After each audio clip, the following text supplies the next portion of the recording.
Hey everyone, quick question. Have you ever argued with someone online, felt 100% right, and then hours later realized you got completely played? Yeah, me too. Today we're exposing the 7 most dangerous logical fallacies that are quietly hijacking your thinking right now on social media, in the news, even in conversations with friends. By the end of this video, you'll spot them instantly and finally think for yourself again. Smash that like button if you're tired of being manipulated, and let's dive in. Number 1. The ad hominem attack. This is when someone attacks you instead of your argument. He's just a college kid living in his mom's basement. Of course he thinks socialism works. See what happened? They never touched the actual idea. They just went for the person. Why does this work so well on us? Because humans are wired to judge trustworthiness super fast. In a tribe of 50 people, that shortcut kept you alive. On the internet with millions of strangers, it's a weapon. Next time someone calls you a libtard or a fascist, pause and ask, did they actually answer my point, or did they just insult me? That's ad hominem in the wild. Number 2, the straw man. This one's sneaky. Someone takes your position, twists it into something ridiculous, and then destroys the fake version. You say, I think we should have stricter background checks for guns. They reply, so you want to confiscate every gun and leave us defenseless against the government?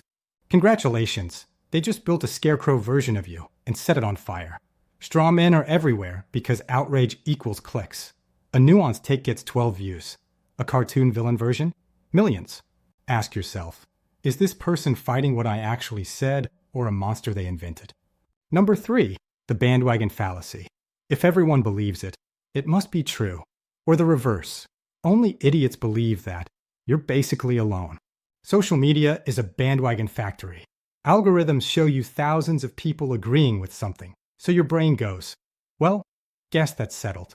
But truth is not a popularity contest. Remember when literally everyone thought the earth was flat? Yeah, quick check. If the only evidence is everyone says so, or the science is settled, bro, be suspicious. That number feels like proof. It's not. Number 4, false cause, or post hoc ergo propter hoc. Fancy Latin for, it happened after, so it happened because. I drank a green juice, then aced my exam. Green juice equals genius juice. Or, crime went down after we elected this guy. See, he fixed it. Correlation is not causation. Our brains love simple stories, especially when we're tired or stressed. Real life example. Every time I wear my lucky socks, my team wins. Do the socks control professional athletes? Probably not. Don't judge me. Number 5, slippery slope. If we let it happen, then Z is inevitable. Let kids use they/them pronouns, next they'll identify as cats' litter boxes in schools. Slippery slopes scare us because our brains are great at imagining worst-case disasters. But reality has friction, laws, culture, pushback. One small step almost never auto-triggers Armageddon. Whenever someone says this will inevitably lead to, demand the actual evidence for every single link in the chain. See, things can stop. Number 6, appeal to authority. This famous person said it, so it's true. A celebrity with no medical training pushes a miracle cure. A Nobel Prize physicist gives his hot take on economics. Respecting experts is smart, blindly worshiping them is not. Quick rule. Is this person actually an expert on this specific topic? Do they have skin in the game or conflicts of interest? Elon Musk is a genius at rockets. Doesn't automatically make him right about population collapse or free speech absolutism. And number 7, the false dilemma. You're either with us or against us. Either we ban all immigration or we have open borders. Life is rarely that binary. This trick shrinks your brain's options to 2 extremes, so the speaker's choice looks like the only sane one. Politicians love it because it forces team loyalty. Whenever you hear either slash or stop and ask, what's the 3rd, 4th, 5th option they're hiding? So why are we so vulnerable to these 7 tricks? Short answer, your brain runs on 2 systems. System 1 equals fast, automatic, emotional. System 2 equals slow, logical, effort-heavy.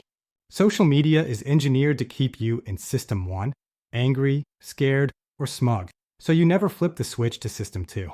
Echo chambers plus infinite scroll plus outrage bait equals the perfect recipe to turn these ancient shortcuts into modern chains.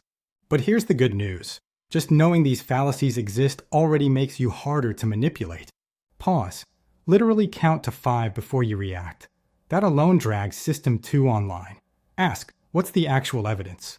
Not feelings, not popularity, not authority. Evidence. Steelman the other side. Try to state their position better than they can. If you can't, you might not understand it yet. Seek out smart people who disagree with you. Not trolls, smart ones. Pre-bunk. Now that you know the 7 fallacies, you'll spot them coming a mile away. Look, the algorithms aren't going to save us. Politicians aren't going to save us. But you, once you can see the tricks, become impossible to hurt. So here's my challenge to you today. The next time you're about to share something that made you furious, stop.